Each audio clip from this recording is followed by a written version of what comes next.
আসসালামু আলাইকুম, কেমন আছো তোমরা সবাই? ওয়ালাইকুম আসসালাম মিস, আলহামদুলিল্লাহ ভালো আছি। আচ্ছা দেখো, ভালো আছি ম্যাম। এই তো আলহামদুলিল্লাহ। দেখো তো তোমাদের কোনো একটা ব্যাচমেটের মেবি লগ ইনের প্রবলেম হচ্ছে, ওকে একটু হেল্প করো যে পারো।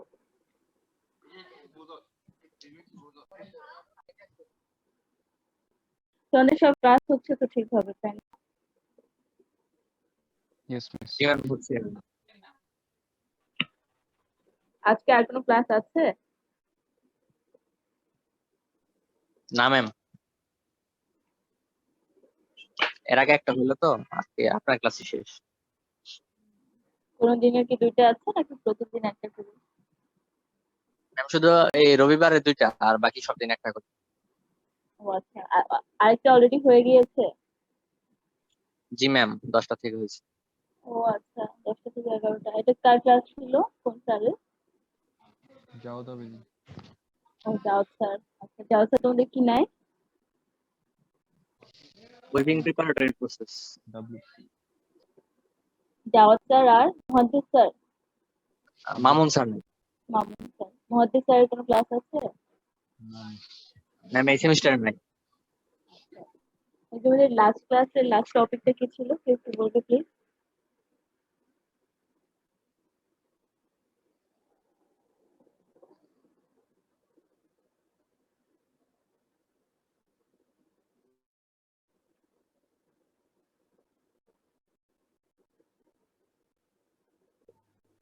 ম্যাম রিলেটিভ হিউমিডিটির ক্যালকুলেশন পর্যন্ত করেছিলেন।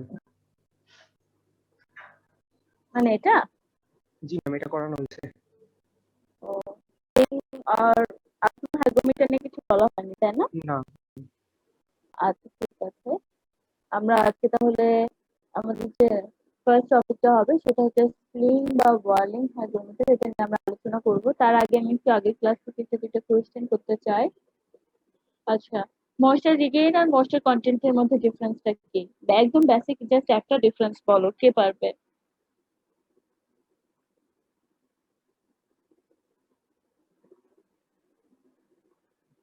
আচ্ছা, তোমাদের যে ক্লাসগুলো হয়, হ্যাঁ, এগুলা কি তোমরা হওয়ার পরে আর একবারও খুলে দেখো বা স্লাইড গুলো একবারও দেখো? হুম।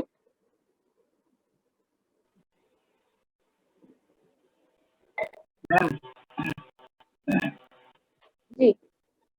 ময়েশ্চার রিগেইন আর ময়েশ্চার কন্টেন্টের মধ্যে পার্থক্য হচ্ছে ময়েশ্চার কন্টেন্ট হচ্ছে না যে আমরা যদি উদাহরণ দিতে যাই তাহলে বলতে পারি ম্যাম, আমরা যে র ম্যাটেরিয়াল নিই, মানে গাছ থেকে যে কটন বলটা নিই ম্যাম, সেখান থেকে আমরা যে কটন ফাইবার পাই, জি। সেটাকে কোনো প্রকার ট্রিট না করে যে পরিমাণ ময়েশ্চারের ভিতরে পাওয়া যায় ম্যাম, এটা মানে ইনহেরেন্টলি তার মধ্যে যে ময়েশ্চারটা থাকে, তাই তো? জি ম্যাম, জি।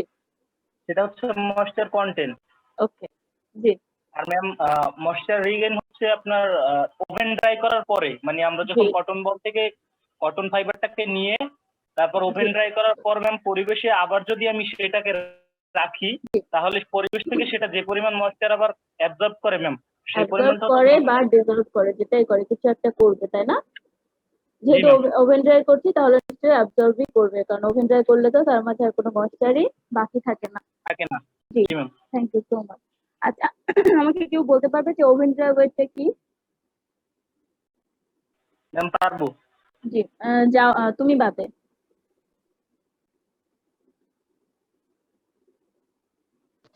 একদম পুরো dry weight without any kind of water. Okay. ওই যে টেম্পারেচারটা কত, কত ডিগ্রি টেম্পারেচার তাকে ড্রাই করে নিতে হয়? অ্যারাউন্ড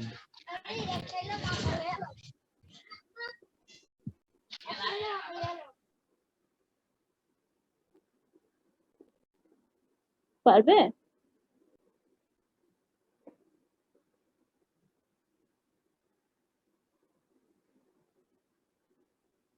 ID 14 ফিরোজ, তুমি কি ওকে বলতে পারবে যে যে টেম্পারেচারে তাকে ওভেন ড্রাই অবস্থা নিয়ে যাওয়া হয় ওই টেম্পারেচারটা কত? Sorry ma'am. আচ্ছা ঠিক আছে, নো প্রবলেম। আচ্ছা, আমি তোমাদেরকে বলেছিলাম যে ওভেন ড্রাই ওয়েট যে করা হয় ড্রাই টেম্পারেচার কত থাকে? বলছিলেন বলেন। বলেছিলাম না? আচ্ছা, আমি আবারও বলি। মনে পড়তেছে না ম্যাম। আচ্ছা ঠিক আছে, যদি মনে না পড়ে একটু লিখে নাও। ওভেন ড্রাই ওয়েটের ডেফিনেশনটা লিখে নাও, যে ওভেন ড্রাই ওয়েট বলতে আসলে বোঝায় the constant weight obtained by drying at a temperature of 105 plus minus 3 degree Celsius. 105 plus minus 3 degree সেলসিয়াসে আমি যদি কোনো একটা ম্যাটেরিয়ালকে ড্রাই করি, তাহলে তার যে ড্রাই করার পরে একটা কনস্ট্যান্ট ওয়েট পাওয়া যায়, সেটাকে বলা হয় ওভেন ড্রাই ওয়েট। ঠিক আছে? এটা কি সব ধরনের হচ্ছে কি ইয়ার্নের জন্য?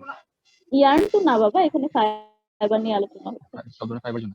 জি, এখানে বেসিক্যালি কটন ফাইবারের কথা বলা হয়েছে। হ্যাঁ হ্যাঁ, সরি, বলো। বলছি এত বেশি তাপমাত্রায় ফাইবারের কোনো ক্ষতি হয় না? না, কোনো ক্ষতি হয় না। ক্ষতি বা সুবিধা দুইটা দেখার পরেই নিশ্চয়ই ডিসিশন নেওয়া হয়েছে। যে কোনো একটা মান যখন নির্ধারণ করা হয়, তখন কি তোমার মনে হয় যে কোনো এক্সপেরিমেন্ট ছাড়াই নিয়ে নেওয়া হয়? বলো। না, কিছু হ্যাঁ, বললাম না। এখন যদি FP45 এর স্টুডেন্টরা চায় যে হ্যাঁ আমরা আরেকবার টেস্ট করে দেখবো, তাহলে তারা এটা নিয়ে কিন্তু একটা প্রজেক্ট বা থিসিস করে ফেলতে পারে। তারা কটন ফাইবার নিল, নেওয়ার পরে টেম্পারেচার চেঞ্জ করে করে দেখবে যে ফাইবারের প্রপার্টি সেম থাকে নাকি চেঞ্জ হয়। অনেক ইন্টারেস্টিং টপিক, কিন্তু করতে পারো। বুঝতে পেরেছো? বাচ্চারা ঠিক করবে একদিন। একদিন করবা কেন, এখনই করো। দেখো ওর কোয়েশ্চেনের মাধ্যমে কত সুন্দর একটা টপিক বের হয়ে এসেছে, তোমাদের থিসিসের জন্য বলো বা প্রজেক্টের জন্য বলো। আচ্ছা ঠিক আছে, দেখো আমরা আমাদের আজকে ক্লাসের আলোচনাগুলো শুরু করি। আমরা এর আগের দিন শিখেছিলাম যে ওয়েট অ্যান্ড ড্রাই বাল্ব হাইগ্রোমিটারটা কিভাবে কাজ করে। আজকে আমরা বেসিক্যালি ওই ওয়েট অ্যান্ড ড্রাই বাল্ব হাইগ্রোমিটারের যে বেসিক কম্পোনেন্ট গুলো, ওগুলা নিয়ে আরো দুটা হাইগ্রোমিটার রয়েছে, দুটো অল্টারনেটিভ ডিজাইন নিয়ে আমরা আলোচনা করবো। যেটার একটাকে বলা হচ্ছে স্লিং বা ওয়ার্লিং হাইগ্রোমিটার, আর একটা হচ্ছে আসমান হাইগ্রোমিটার। এই দুইটা হাইগ্রোমিটারেও তোমার বেসিক কনস্ট্রাকশনটা সেম। যে দুইটা বাল্ব থাকবে, ওই দুইটা দুইটা হাইগ্রোমিটার থাকবে তোমার, ওখান থেকে তোমাকে টেম্পারেচার নিয়ে দেখতে হবে যে রিলেটিভ হিউমিডিটিটা আসলে ওই অ্যাটমসফিয়ারের জন্য কত আছে। শুধুমাত্র এখানে সেটিংটাতে একটু ডিফারেন্ট থাকে। দেখো আমরা যদি স্লিং হাইগ্রোমিটারের ক্ষেত্রে দেখি, তাহলে বলা হয়েছে এখানে যে থার্মোমিটার গুলা মাউন্টেড করা থাকে, বলা হয়েছে the thermometers are mounted in a frame pivoted on a handle. These enables them to be whirled round at 2 or 3 revolutions per second, so that the airspeed past the wet bulb is at least 15 feet per second. After about half minute, the whirling stopped and the wet bulb, the thermometer read immediately.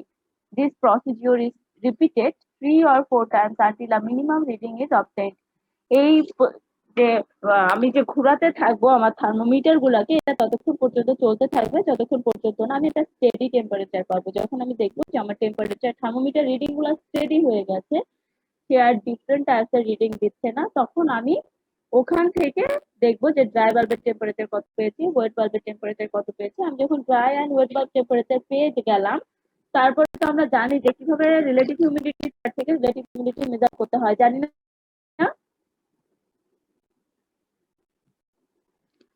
আচ্ছা, আমরা কি কেউ জানি যে dry bulb temperature আর wait bulb temperature দুটোই যদি দেওয়া থাকে, তাহলে রিলেটিভ হিউমিডিটি কিভাবে বের করতে হয়?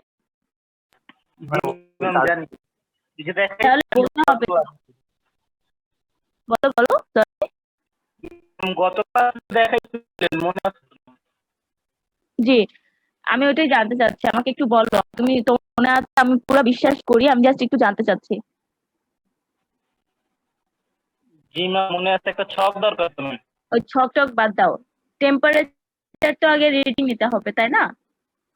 জি ম্যাম। হ্যাঁ, তো ওই দুইটা থেকে ছকে তো তুমি পরে যাবে, আগে তো তোমার দুইটা ভ্যালু লাগে যেটা টেম্পারেচার থেকে তোমাকে বের করতে হয়। ওই ভ্যালু দুটো কিভাবে বের করবে সেটা আমাকে বলো।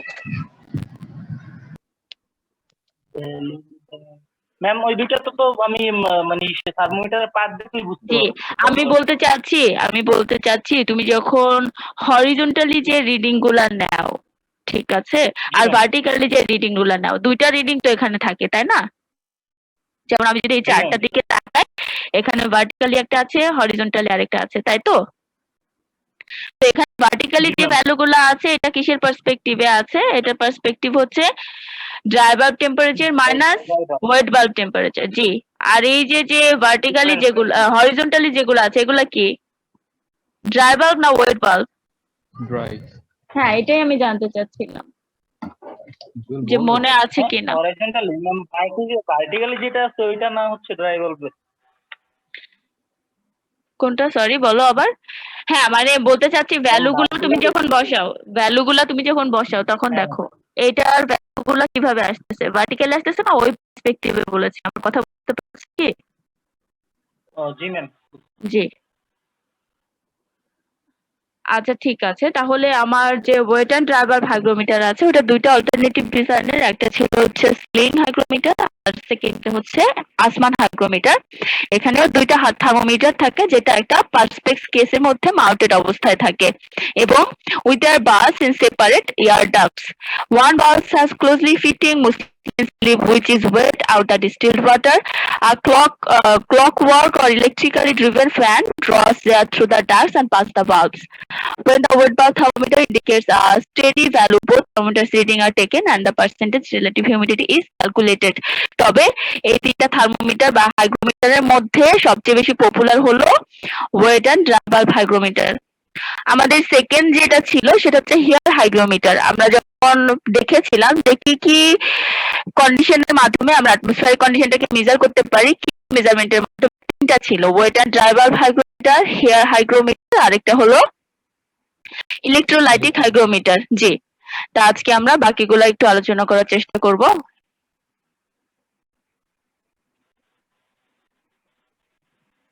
দেখো হেয়ার হাইগ্রোমিটার যেটা এখানে বলা হয়েছে যে হাইগ্রোমিটারস আর হিউমিডিটি সেন্সর, সেটা তো আমরা সবাই জানি হিউমিডিটি সেন্সর না হলে তো আর রিলেটিভ হিউমিডিটি মেজার করা যায় না। The hair hygrometer is a type of absorption hygrometer and uses the technique of mechanical moisture detection. এখানে যে টেকনিকটা ইউজ করা হয় সেটা হলো মেকানিক্যাল ময়েশ্চার ডিটেকশন। এটা হচ্ছে তার বেসিক কনস্ট্রাকশন বা কনফিগারেশন। এটিকে যদি আমি খেয়াল করি আমার কয়েকটা জিনিসের দরকার হয়, সেটা হচ্ছে হেয়ার, একটা হিউমিডিটি স্কেল এবং একটা স্প্রিং এর। এখন এই হেয়ার হাইগ্রোমিটারের প্রিন্সিপালটা কি বলা হয়েছে, due to humidity several materials undergo a change in physical, chemical and electrical properties. This property is used in a transducer designed and calibrated directly read the relative humidity. Transducer কি?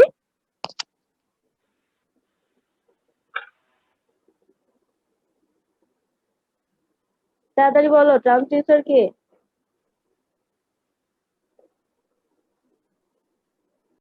এই যে 45 ব্যাচের student গুলা কথা এত কম কেন বলে?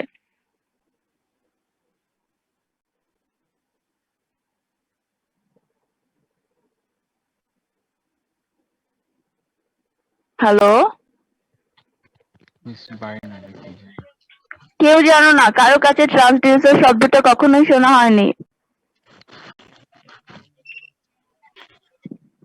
ট্রান্সডিউসারটা হচ্ছে একটা ডিভাইস যেটা একটা এনার্জিকে একটা ফর্ম থেকে আরেকটা ফর্মে কনভার্ট করে, ঠিক আছে? তো এখানে যেমন দেখা যাচ্ছে যে রিলেটিভ হিউমিডিটিকে নিয়ে তোমাকে কোনো একটা স্কেলের মাধ্যমে অন্য কোনো এনার্জিতে ওটাকে রিপ্রেজেন্ট করে দেখানো হয়। তো ট্রান্সডিউসার হচ্ছে এমন একটা ডিভাইস যেটাতে তোমার একটা এনার্জিকে আরেকটা ফর্মে তোমাকে দেখানো হবে। এখন বলা হয়েছে যে সার্টেন হাইগ্রোস্কোপিক ম্যাটেরিয়াল যেমন হিউম্যান হেয়ার হতে পারে, অ্যানিমাল মেমব্রেন হতে পারে, উড হতে পারে, পেপার হতে পারে, এই সবগুলো কি হয় undergo changes in linear dimension when they absorb moisture from the surrounding air. This change in the linear dimensions is used as the measurement of the humidity present in the air.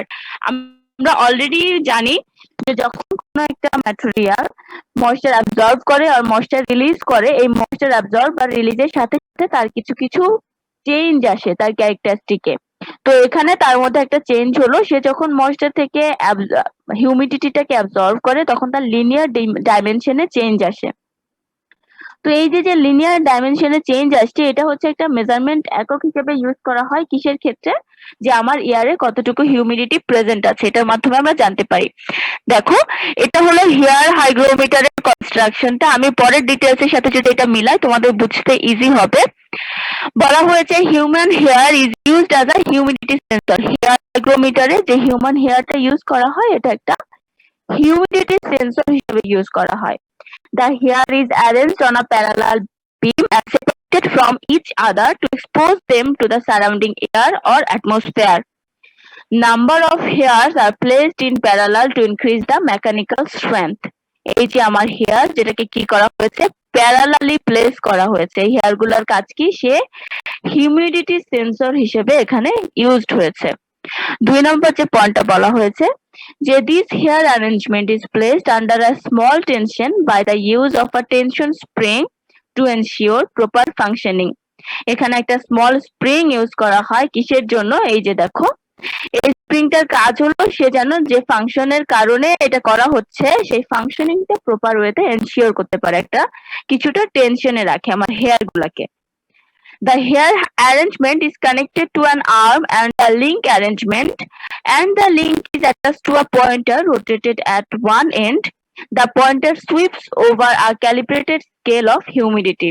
বলা হয়েছে যে আমার যে hair arrangement এটা একটা আর্মের সাথে connected আছে দেখো এই যে আমার হেয়ার অ্যারেঞ্জমেন্ট এটা কার সাথে কানেক্টেড আছে একটা আর্মের সাথে কানেক্টেড আছে এই আর্মটা আবার কি বলেছে এন্ড দ্য লিংক অ্যারেঞ্জমেন্ট একটা আর্ম আর একটা হলো লিংক অ্যারেঞ্জমেন্ট এই যে দেখো আমার যে আর্মটার সাথে আমার হিউমিডিটি সেন্সরটা কানেক্টেড ছিল এটার সাথে আবার একটা লিংকের অ্যারেঞ্জমেন্ট কানেক্ট করা আছে তারপর বলা হয়েছে তো ওই লিংকটা আবার কার সাথে অ্যাটাচড আছে একটা পয়েন্টারের সাথে আমি দেখি তো পয়েন্টার এই যে দেখো এবং এই পয়েন্টারটার কি বলেছে যে আমার যে পয়েন্টারটা ওটা রোটেটেড অ্যাট ওয়ান এন্ড একটা এন্ডে সে কি করে রোটেট করতে পারে আমি দেখি পারে কিনা এই যে দেখো এখানে আবার কি আছে একটা স্কেল আছে এই স্কেলে তাহলে কাজ কি এই স্কেলটা যদি ডান দিকে পয়েন্টারটা যায় তাহলে বুঝতে হবে রিলেটিভ হিউমিডিটি হাই যদি বাম দিকে যায় তাহলে বুঝতে হবে relative humidity low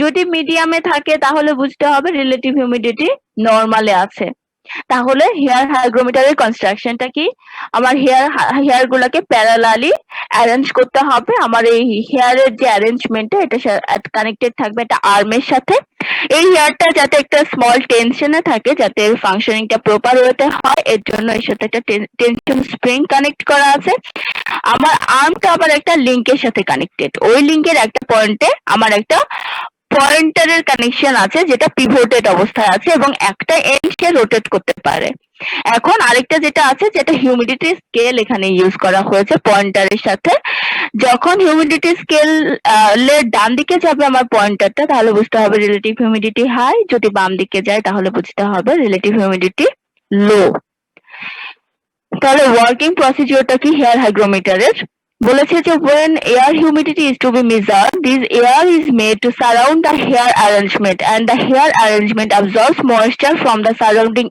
air and expands or contracts in the linear direction this expansion or contraction of the hair arrangement moves the arm and the link and therefore the pointer to a suitable position on the calibrated scale and therefore indicates the humidity present in the air or atmosphere কাজ কিভাবে করে আমরা কি সবাই বুঝতে পেরেছি hair হাইগ্রোমিটারটা নাকি আমি 2 মিনিট টাইম দিব তোমরা আরেকবার জাস্ট দেখবে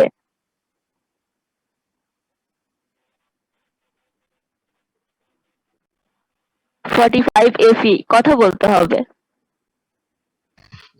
একটু দেখি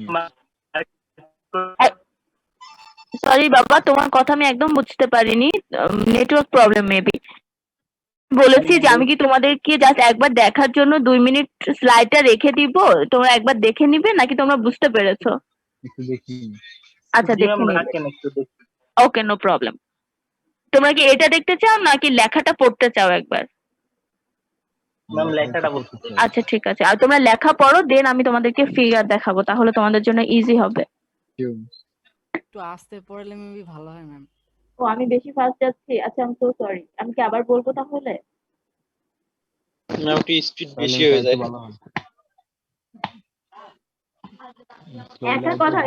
একা কথা বলার কুফল বুঝছো তোমরা তো বলো না তো আমি একা একা কথা বলি তো আমি বুঝি না আমি স্পিডে যাচ্ছি নাকি স্লো যাচ্ছি আপনার স্পিডে গ্যাপ পায় না কথা বলার জন্য আচ্ছা দেখো আমি আরেকবার আস্তে আস্তে করে বলছি যদি কারো বুঝতে প্রবলেম হয় এখানে যে কনস্ট্রাকশনটা সেই কনস্ট্রাকশনটা হলো দেখো এখানে হিউম্যান হেয়ার বলতে আমাদের মাথার চুল মাথার চুল ইউজ করা হয়েছে হিউমিডিটি মেজার করার জন্য। এখানে হেয়ারটাই হলো হিউমিডিটি সেন্সর হিসেবে কাজ করছে। আমার এই হিউম্যান হেয়ার গুলাকে একটা বিমের মধ্যে প্যারালাল অবস্থায় রাখা হয়েছে। আমি যদি স্ট্রেংথ বেশি চাই সেক্ষেত্রে আমার নাম্বার অফ হেয়ারের পরিমাণ বাড়াবো, যদি স্ট্রেংথ কম চাই তাহলে নাম্বার অফ হেয়ারের পরিমাণ কম রাখবো। এই যে হেয়ারের বিমটা, এই বিমটা কানেক্টেড আছে একটা আর্মের সাথে। আমি কি এখন নর্মাল আছি নাকি স্পিডি হচ্ছে এখনো? নরমাল। ওকে, ঠিক আছে। এখন দেখো এই আর্মের একটা পয়েন্টে একটা টেনশন স্প্রিং এর সাথে পিভটেড অবস্থায় আছে। এই টেনশন স্প্রিং এর কাজটা কি? এই টেনশন স্প্রিং এর কাজ হলো সে এই হিউম্যান হেয়ার গুলাকে একটু টেনশনে রাখে। কেন টেনশনে রাখে আমরা অলরেডি দেখেছি যে লিনিয়ার ডাইমেনশনকে এখানে হাইলাইট করা হয়েছে। তো যদি শ্রিঙ্কেজ হয়ে যায় তাহলে কি হবে? লিনিয়ার ডাইমেনশনটা তো পুরোটা কি পাচ্ছে না, সারাউন্ডিংস এ এক্সপ্রেস হচ্ছে না, না মানে সে তার নিজেকে পুরোপুরি হিউম্যান আমার যে সারাউন্ডিং আছে সারাউন্ডিং এ তার শ্রিঙ্কেজ থাকা অবস্থায় কি হচ্ছে, লিনিয়ার ডাইমেনশন বলতে পুরো স্ট্রেট আছে, লিনিয়ারই সে স্ট্রেট আছে। শ্রিঙ্কেজ হলে কি হচ্ছে, কার্ভ কার্ভ ক্রিয়েট হচ্ছে। যদি কার্ভ কার্ভ ক্রিয়েট হয় তাহলে দেখা যাচ্ছে যে সে ওভাবে আমার যে অ্যাটমসফিয়ারে যে হিউমিডিটি আছে তার ডিরেক্ট কন্ট্যাক্টে আসতে তার প্রবলেম হতে পারে। তো এই ধরনের প্রবলেম যাতে অ্যারাইজ না হয় এটার কারণে কি করা হয়, এই টেনশন স্প্রিংটা আমার হিউম্যান হেয়ারকে কিছুটা টেনশনে রাখে যাতে হিউম্যান হেয়ার গুলো স্ট্রেট থাকে। তো এই যে আর্মটা আছে, আর্মের যে আপার সাইডটার সাথে আবার একটা লিংকের কানেকশন আছে। এই লিংকের একটা কানেকশন হচ্ছে আর্মের সাথে, আরেকটা কানেকশন হচ্ছে একটা পয়েন্টারের সাথে। এই পয়েন্টারটা আবার নিচের দিকে কি করা আছে, পিভটেড অবস্থায়। পিভটেড অবস্থায় কেন আছে? যাতে এটা সুইপ করতে পারে, দুলতে পারে। কারণ কি, যখন স্কেলের হাইয়ে যাবে বা লোয়ে যাবে তাকে তো দুলতে হবে, তাই না? দোলা মানে বুঝছো তো, দোদুল্যমান অবস্থা যেটাকে বলা হয়। মানে এই যে পয়েন্টারটা কি ফিক্স থাকলে হবে? একে তো একবার ডানে যেতে হবে অথবা বামে আসতে হবে না, হিউমিডিটির প্রেজেন্স আর অ্যাবসেন্স এর উপর ডিপেন্ড করে। জি ম্যাম, জি ম্যাম। জি, তো এখানে এই পয়েন্টারটা দেখো, পয়েন্টারটার সাথে আবার একটা কি কানেক্ট করা আছে, একটা হিউমিডিটি স্কেল। এখন এই পয়েন্টারটা যদি ডান দিকে যায় আস্তে আস্তে করে, ধরো এখানে হচ্ছে 0, হ্যাঁ, বা এখানে হচ্ছে স্ট্যান্ডার্ড, যেটা হচ্ছে আমরা রিলেটিভ হিউমিডিটি স্ট্যান্ডার্ড পার্সেন্টেজটা কত বলো দেখি। এটা পড়িয়েছে, এটা না বললে আমি খুবই দুঃখ পাবো যে তোমরা এটাও বুঝতে পারবে না। ওকে, থ্যাংক ইউ সো মাচ। তাহলে আমি ধরে নিলাম যে স্ট্যান্ডার্ড যেটা সেটাই আছে 65%। এখন যদি সে ডান দিকে যায় তার মানে কি 65 থেকে বেশি, আর যদি বাম দিকে যায় তাহলে হচ্ছে 65 থেকে কম। এবার বুঝতে পেরেছো? জি মিস। আচ্ছা মিস, কয়টা হেয়ার দিব ওটা তো আমাদের? এটাতে কয়টা হেয়ার দিবা এটা আসলে এক্সপেরিমেন্ট করতে গেলে বোঝা যাবে। কয়টা হেয়ার দিব এরকম কোনো কথা কোথাও আমি দেখি নাই। আর হেয়ার হাইগ্রোমিটারটা যেটা, এটা প্র্যাকটিক্যালি আমাদের ইউজ নাই, কারণ হেয়ার হাইগ্রোমিটারটা আমাদের নেই। আমরা just wet and dry bulb hygrometer যেটা, ওটা দিয়ে মেজার করি। তো কয়টা হেয়ার দিব এটা আসলে আমি পাইনি। এটা আসলে ভেবে নিতে পারো যে তোমার স্ট্রেংথটা যতটুকু লাগবে, যে আমার স্ট্রেংথটা আমি বেশি পেতে চাচ্ছি তাহলে হেয়ারের পরিমাণ বেশি। আর যেহেতু এখানে একটা বিম ইউজ করা হয়েছে তাহলে নিশ্চয়ই তোমাকে ওখানে স্ট্যান্ডার্ড অ্যামাউন্টটা দিয়ে দেওয়া হবে, যে 10টা বা 12টা বা 20টা, ঠিক আছে? বাট আমি যেহেতু নাম্বারটা জানি না আমি আন্দাজে বলতে চাচ্ছি না। হ্যাঁ, জি, আচ্ছা ঠিক আছে। তাহলে এই যে হেয়ার হাইগ্রোমিটারটা, এটার অ্যাপ্লিকেশনটা কোথায়? এখানে টেম্পারেচার রেঞ্জটা 0 থেকে 75 ডিগ্রি সেলসিয়াসের মধ্যে থাকে, সেখানে আমি হেয়ার হাইগ্রোমিটার ইউজ করতে পারি। এবং যেখানে রিলেটিভ হিউমিডিটি পার্সেন্টেজটা হয় 30 to 95, সেখানেও আমি হেয়ার হাইগ্রোমিটারটা ইউজ করতে পারি। আর আমি লিমিটেশনসও দিয়ে দিয়েছি দুইটা। একটা লিমিটেশন হলো যে এটা রেসপন্সটা খুবই স্লো, মানে তুমি যদি হেয়ার হাইগ্রোমিটারের সাহায্যে রিলেটিভ হিউমিডিটি মেজার করতে চাও তাহলে তুমি যে প্রসিডিওরটা ফলো করবে সেটা খুবই টাইম কনজিউমিং হবে। আর 2 নম্বরে হলো তুমি যদি হেয়ার হাইগ্রোমিটারটাকে কনস্ট্যান্টলি ইউজ করতে থাকো তাহলে it's calibration tends to change.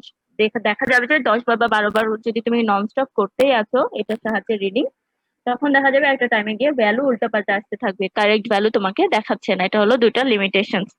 তাহলে যদি কখনো এমন কোয়েশ্চেন আসে যে ডেসক্রাইব করো যে কোনো একটা হাইগ্রোমিটার, সেটা ওয়েট অ্যান্ড ড্রাই বাল্ব হতে পারে বা হেয়ার হতে পারে বা ইলেকট্রোলাইটিক হতে পারে, যেটাই হোক সবসময় ট্রাই করবে যে একটা অ্যাটলিস্ট একটা অ্যাপ্লিকেশন একটা লিমিটেশন দিয়ে দেওয়ার। হ্যাঁ, এটা হচ্ছে তোমাদের মার্কসটা টিচারকে আর কি ইমপ্রেস করে, এই ছোট ছোট কিছু টিপস যদি তোমরা ফলো করো। দেখো ৩ নম্বর যে হাইগ্রোমিটারটা সেটাকে বলা হচ্ছে ইলেকট্রোলাইটিক হাইগ্রোমিটার। এখানে আসলে কি করা হয়? বলা হয়েছে the heart of this type of instrument is an element consisting of a plastic frame carrying platinum clad electrode. এই ইনস্ট্রুমেন্টের হার্ট কাকে বলা হয়েছে? একটা এলিমেন্টকে, যেটা কি কনসিস্ট করে? একটা প্লাস্টিক ফ্রেম কনসিস্ট করে। ওই প্লাস্টিক ফ্রেমের মধ্যে কি থাকে? প্লাটিনাম ক্লাড ইলেকট্রোড থাকে। তোমাদের হোমওয়ার্ক নাম্বার 1 লিখে নাও। ১ নম্বর হোমওয়ার্ক হলো এখানে কেন প্লাটিনাম ক্লাড ইলেকট্রোড ইউজ করা হলো, অন্য কিছু কেন না। প্লাটিনাম ক্লাড ইলেকট্রোড কেন ইলেকট্রোলাইটিক হাইগ্রোমিটারে ইউজ করা হলো? জাস্ট যদি 2 মিনিট বা 5 মিনিট সার্চ দাও তাহলেই অ্যান্সারটা পেয়ে যাবে। নেক্সট ক্লাসে আমি আগে তোমাদের আমি যে হোমওয়ার্ক গুলো আজকে দিব 1টা বা 2টা, সেই পড়াটা নিব, দেন আমি ফার্দার স্লাইডে প্রসিড করব। তোমরা কি লিখেছো? আরেকবার বলবেন ম্যাম?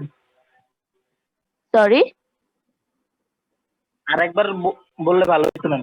আচ্ছা, কোয়েশ্চেনটা হলো ইলেকট্রোলাইটিক হাইগ্রোমিটারে কেন প্লাটিনাম ক্লাড ইলেকট্রোড ইউজ করা হলো? ক্লাড মানে কি? এটা তো তোমার কাজ, আমাকে জাস্ট নেক্সট ক্লাসে আমি তোমাকে জিজ্ঞেস করব, তুমি অ্যান্সার যদি একটুও না দিতে পারো তার মানে হচ্ছে তুমি এটা একবারও সার্চ দাওনি। আর যদি একবার অ্যান্সার সার্চ দাও তাহলে খুব ইজিলি তুমি জেনে যাবে, ঠিক আছে? আর যদি তারপরেও বুঝতে প্রবলেম হয় তাহলে আমি নেক্সট ক্লাসে তোমাদেরকে বুঝিয়ে দিব। আপাতত প্লাটিনাম এটা কি ক্লাড হবে না? ক্লাডই হবে। জি বাবা, ঠিক আছে, বানান ভুল নেই। লিখেছো? জি ম্যাম। জি ম্যাম। আচ্ছা। Round these electrodes is wound a skein of very fine fibers impregnated with a chemical. এই যে আমার ইলেকট্রোড গুলা, এগুলা কি দ্বারা ওন্ড করা থাকে? কি দ্বারা? ফাইন ফাইবার দ্বারা।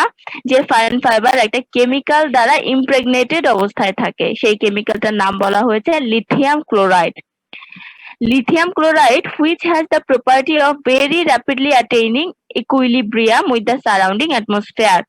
এই যে কেমিক্যালটা, এর একটা ক্যাপাবিলিটি হলো বা একটা প্রপার্টি হলো, সে খুব র্যাপিডলি তার সারাউন্ডিং অ্যাটমসফিয়ার থেকে ইকুইলিব্রিয়াম পজিশনে যেতে পারে। তার মানে আমরা একটা অ্যাডভান্টেজ পেয়ে গেলাম ইলেকট্রোলাইটিক হাইগ্রোমিটারে, সেটা হচ্ছে ভেরি ফাস্ট আর র্যাপিডলি রেসপন্স করতে পারে। The electrical resistance of the chemical is governed by its atmosphere. The electrical resistance of the chemical is governed by its moisture content and so on. If a constant voltage is applied to the element, the current flowing will vary with changes in the percent relative humidity of the atmosphere. বলা হয়েছে তুমি যে ভোল্টেজটা apply করবে ওই ভোল্টেজটা হবে constant. তুমি যখন কনস্ট্যান্ট ভোল্টেজ অ্যাপ্লাই করবে তখন রিলেটিভ হিউমিডিটি পার্সেন্টেজের ডিফারেন্সের কারণে তোমার কারেন্টের ফ্লোতে ভ্যারিয়েশন হবে। কারেন্টের ফ্লোতে যে ভ্যারিয়েশন গুলো হবে ওই ভ্যারিয়েশন গুলো কি করবে? বলা হয়েছে the variation in current is translated into pointer movement over a scale or dial graduated in percent relative humidity.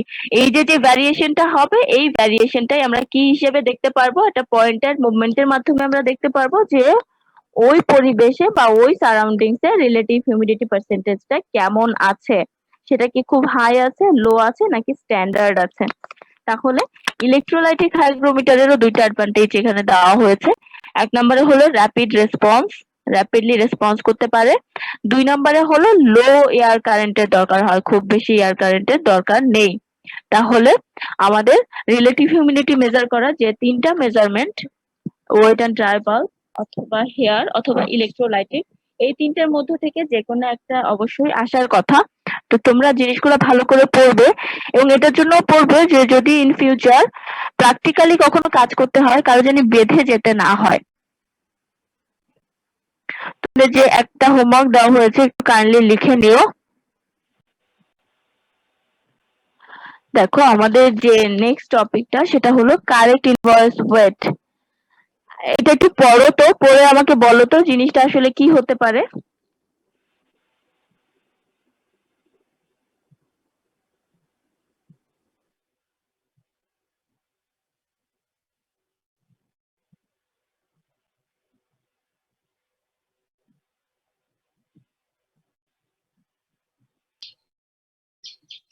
Miss ওভেনটা ওয়েটের পর হচ্ছে কি যদি আমি ক্রিস্টালের ময়েশ্চার অ্যাড করি তাহলে যে ওয়েটটা পাবো সেটা আচ্ছা, তোমার কি মনে হয় মানে কমন সেন্স থেকে যে এটা দরকারটা কি? এটা জানা থাকলে বা না জানা থাকলে কি উপকার হবে বা অপকার হবে? কিন্তু আমার ফাইবারে যদি হচ্ছে কি একদমই ময়েশ্চার না থাকে তাহলে তো ফাইবারটা বেশি কমফোর্টেবল হবে না। সরি বাবা, বুঝি নাই।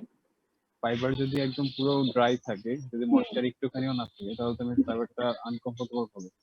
আনকমফোর্টেবল হবে বলতে? বলতে কি আমি ফাইবারটাকে যখন আমি ইয়ার্ন তৈরি করবো তখন জি। আচ্ছা, আমাকে বিভিন্ন ধরনের প্রবলেম ফেস করতে হবে, তাই তো? যেমন পানি যদি খুব কম থাকে তখন ফ্রিকশন বেশি হবে না ফাইবার টু ফাইবারের, তখন কি হতে পারে? আগুন লেগে যেতে পারে। তারপরে যখন ফাইবারের মাঝে ড্রাই হয়ে গেলে ফ্রিকশনের জন্য হচ্ছে কি ইয়ার্ন ম্যানুফ্যাকচারের সময় হয়তো ফ্লিকার করতে পারে, কি করতে পারে? স্পার্কিং করতে পারে। জি। আর কি হতে পারে বলো তো? ব্রেকেজ রেট কি বেড়ে যাবে না কমে যাবে? বেড়ে যাবে। জি। আচ্ছা, ওটা তো অনেক পরের কথা। একদম ফার্স্ট পজিশনে যেটা, হ্যাঁ, ও যে প্রবলেম গুলোর কথা বলেছে ওগুলো অবশ্যই হবে। যদি পানি বেশি থাকে সেক্ষেত্রেও কিন্তু ডিফারেন্ট কাইন্ডস অফ প্রবলেম হবে। কেউ কি একটা দুটো প্রবলেম বলতে পারবে যে কি প্রবলেম হতে পারে যদি আমার ফাইবারের মাঝে ময়েশ্চারের পরিমাণ খুব হাই হয়?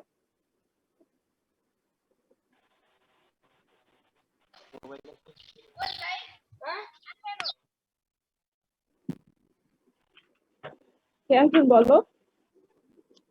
ম্যাম নর্মাল ফাইবারের ওয়েটটা বেড়ে যাবে। তো আমি ধরেন যে ম্যাম যখন বিক্রি করার কথা, তো 10 কেজি ফাইবার বিক্রি করলাম, কিন্তু পরে আবার ওজন করতে গিয়ে দেখলাম যে 15 কেজি হয়ে গেছে।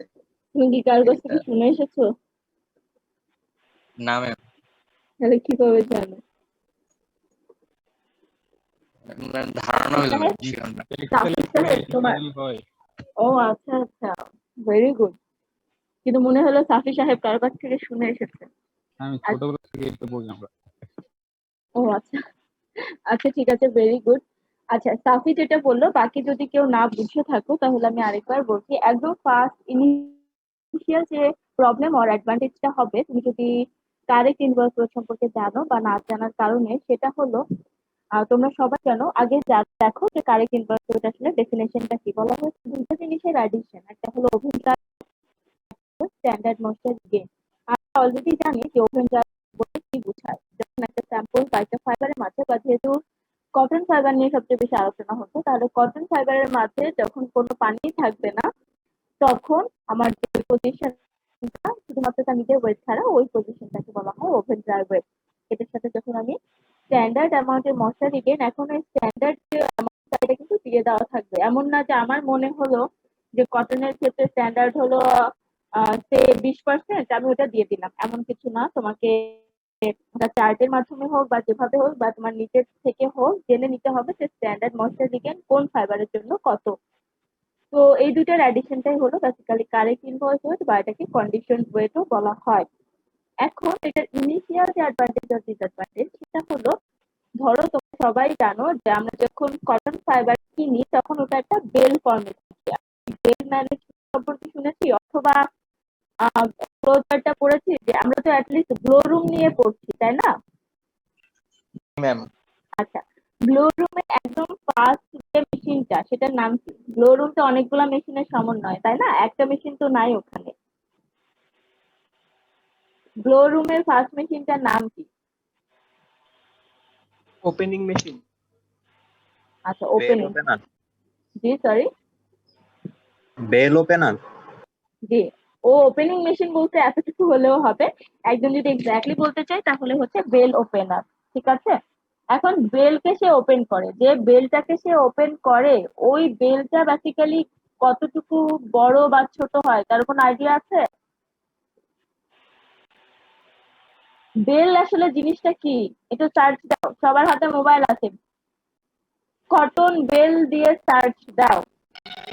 এগুলো হচ্ছে যে করোনা প্যাকিং করার সময় যে একটা মেজারমেন্ট তার ওখানে এত বাচ্চা কাচ্চা আছে নাকি মাঠে গিয়ে দাঁড়িয়ে আছো?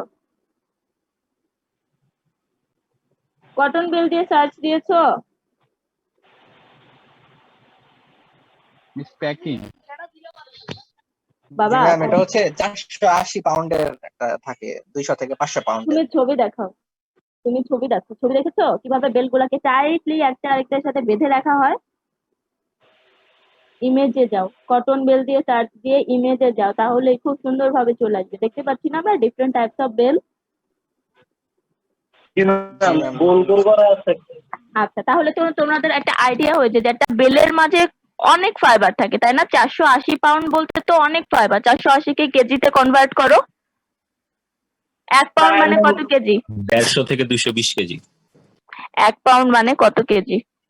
1 পাউন্ড মানে 0.6 কেজি না ম্যাডাম আরে- 453 গ্রাম। আচ্ছা, কেজি বলেছি তো, আবার তুমি 453 গ্রামে গেলা কেন? আচ্ছা সরি। আচ্ছা, যাই হোক। এখন দেখো, যদি একটা বেলের ওয়েট হয় 480 পাউন্ড করে, তাহলে আমরা বুঝতেই পারছি ওখানে আমার হিউজ অ্যামাউন্ট অফ ফাইবার থাকে, তাই না? এখন জি ম্যাম। তুমি যখন কটন বেল কিনো, ওটা কিন্তু এমন না যে একটা বা দুইটা বেল কেনা হয়। দেখা যাচ্ছে একসাথে একই প্লটে 300-400টা বেল কেনা হয়। তো একটা বেলের আমরা অলরেডি জানি যে ধরো সে সাইজটা হয় 480 পাউন্ড করে, বা কেজিতে যদি বলি 220-300 এরকম কেজি ধরো হয়। এখন এই প্রতিটা বেলের মাঝে যদি এমনও হয় যে যতটুকু ময়েশ্চার থাকার কথা ছিল, তুমি যা থেকে কিনছো সেই বায়ারটা একটুখানি করে ময়েশ্চার অ্যাড করে দিল। ধরো প্রতিটা বেলে সে কিছু পাউন্ড করে, সেটা 500 না, 500 পাউন্ড তো অনেক বেশি হয়ে যায়, ধরো 50 পাউন্ড হোক বা এরকম করেও যদি পানি অ্যাড করে দেয়, সেক্ষেত্রে তুমি যখন ওনার কাছ থেকে, ওই বায়ারের কাছ থেকে যখন বাই করছো তোমার বেলগুলাকে, কটন বেলগুলাকে, তার মানে কি তুমি তোমার টাকা দিয়ে ওদের পানি কিনে নিয়ে আসছো, তাই না? Yes, yes. তোমরা কি আমার কথা বুঝতে পেরেছো? আমি যখন কটন বেলগুলোকে কিনছি, যদি ওরা না জানে, দেখা যাচ্ছে যে যে তোমার কাছে সেল করেছে সেও জানে না যে এটার কোনো একটা স্ট্যান্ডার্ড অ্যামাউন্ট আছে। এখন স্ট্যান্ডার্ড অ্যামাউন্ট যদি জানা না থাকে, সেক্ষেত্রে কিন্তু দুজনেরই লস হতে পারে। সেটা হলো যে কিনেছে সে যদি না বুঝে কিনে এবং তাকে যদি পানি বেশি দিয়ে দেওয়া হয়, তাহলে দেখা যাবে যে ফাইবার গুলাকে যখন আমি স্ট্যান্ডার্ড ময়েশ্চার রিগেইনে আনবো, যখন তাকে কন্ডিশনিং করে নেওয়া হবে, তখন দেখা যাবে যে ফাইবারের পরিমাণ অনেক কমে গেছে। আবার উল্টাটা যেটা হতে পারে যে তোমার কাছে যখন বাই করছে, তখন যে বাই করছে সে জানে না যে ময়েশ্চার স্ট্যান্ডার্ড একটা অ্যামাউন্ট আছে, সে দেখা গেল ওটাও দেয়নি, তোমার ফাইবার গুলা খুব শুষ্ক অবস্থায় আছে, তখন কিন্তু সে তোমাকে কম টাকায় বেশি ফাইবার দিয়ে দিচ্ছে। তার মানে যে কোনো একজনের লস বাধ্যতামূলক। তো এই ধরনের প্রবলেম যাতে অ্যারাইজ না হয়, এর জন্য কারেক্ট ইনভয়েস ওয়েটটা মেনটেন করা হয়, যে ফাইবার গুলোর মাঝে যে স্ট্যান্ডার্ড অ্যামাউন্টের ময়েশ্চার আমি দিতে পারবো সেটা অ্যাড করে দেওয়া হয়। আর এগুলা যদি লাইক হচ্ছে কি আমাকে বেশি ময়েশ্চার দিয়ে দিল, আমি সেটাকে চেক করে আনলাম। আচ্ছা, তুমি কি জানো যে জুটের যে বিজনেসটা, এটা আসলে আস্তে আস্তে ডেক্লাইন কিভাবে হয়েছে? হুম হুম, ম্যাম ওই ভিতরে দেখতাম যে অনেক ময়লা টয়লা দিয়ে দিত জি। কাঠের মধ্যে, কেন দিত? ওই বেশি লাভ করার জন্য। বেশি ওয়েট বানানোর জন্য, তাই তো? জি ম্যাম, জি ম্যাম। জি। তো কটন হচ্ছে বর্তমানে ওয়ার্ল্ডের সবচেয়ে রমরমা বিজনেস। তোমার মনে হয়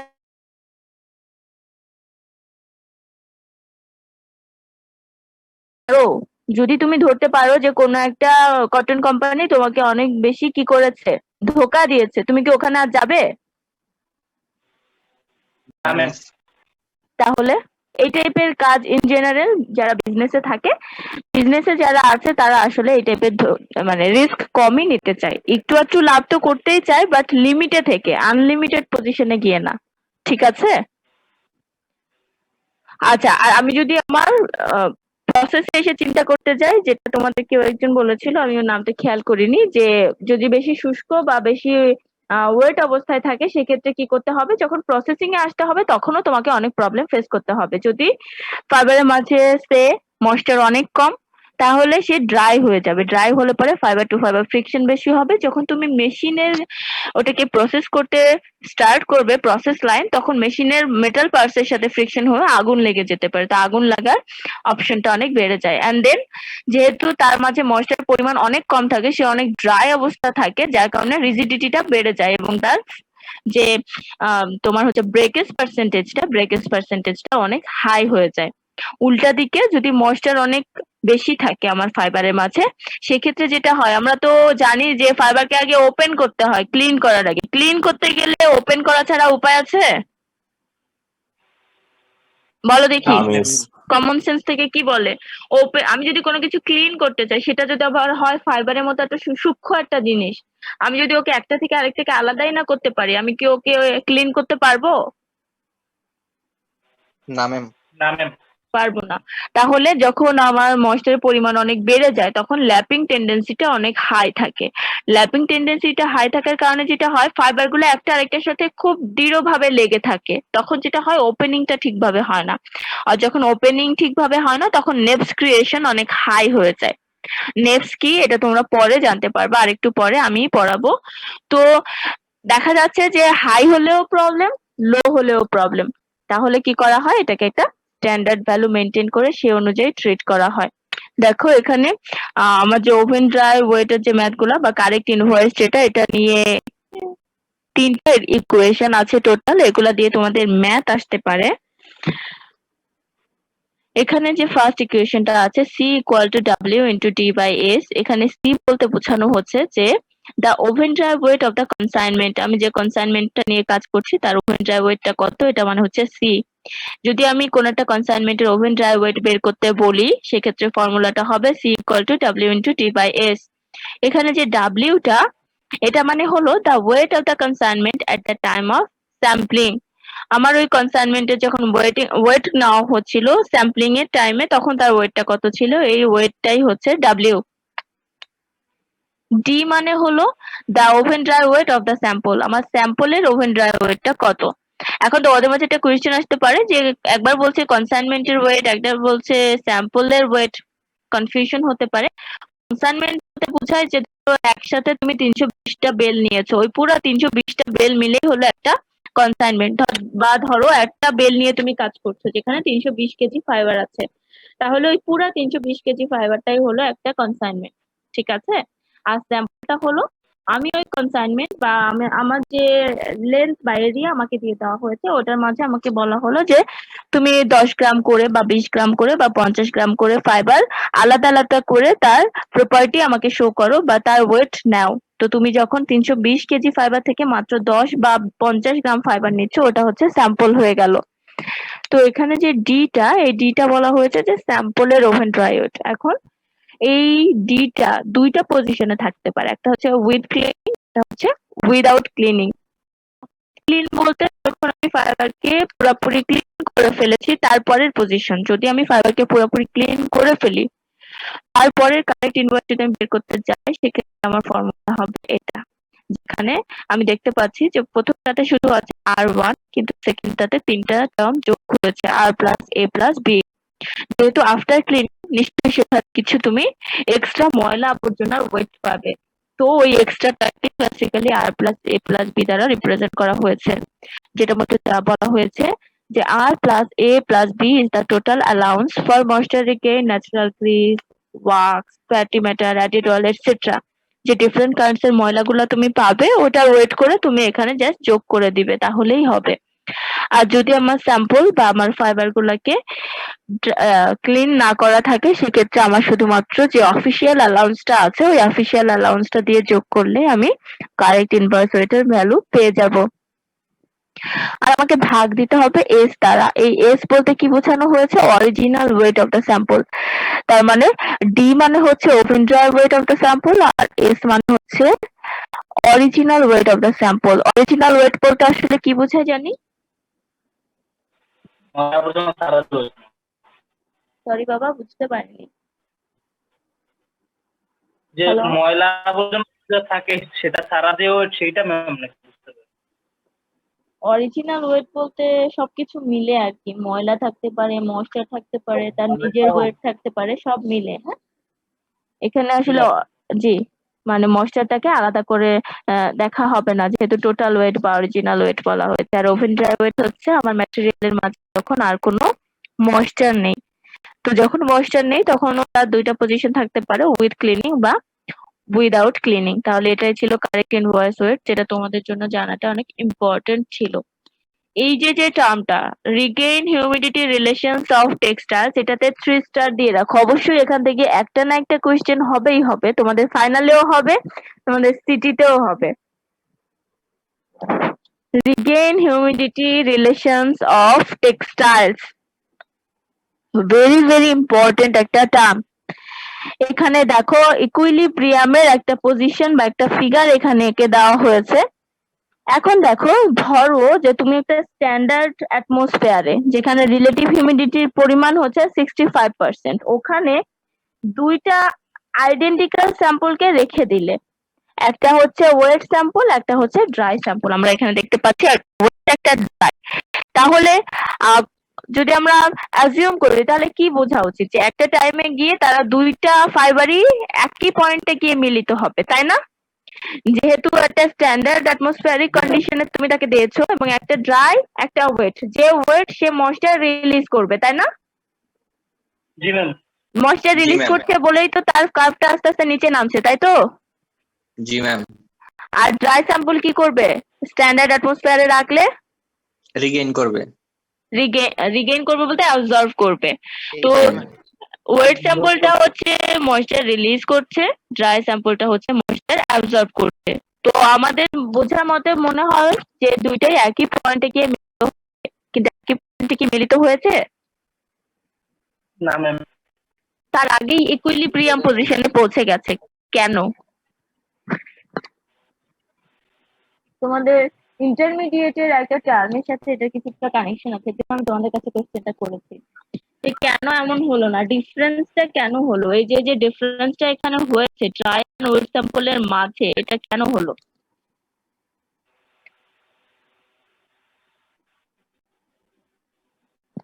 আচ্ছা, আমি জাস্ট ওয়ার্ডটা বলবো, এই ওয়ার্ডটার পরে এটা বলতে আসলে কি বোঝায় এটা হচ্ছে তোমাদের সেকেন্ড হোমওয়ার্ক থাকবে, এটা নিয়ে আমি পরে আলোচনা করছি।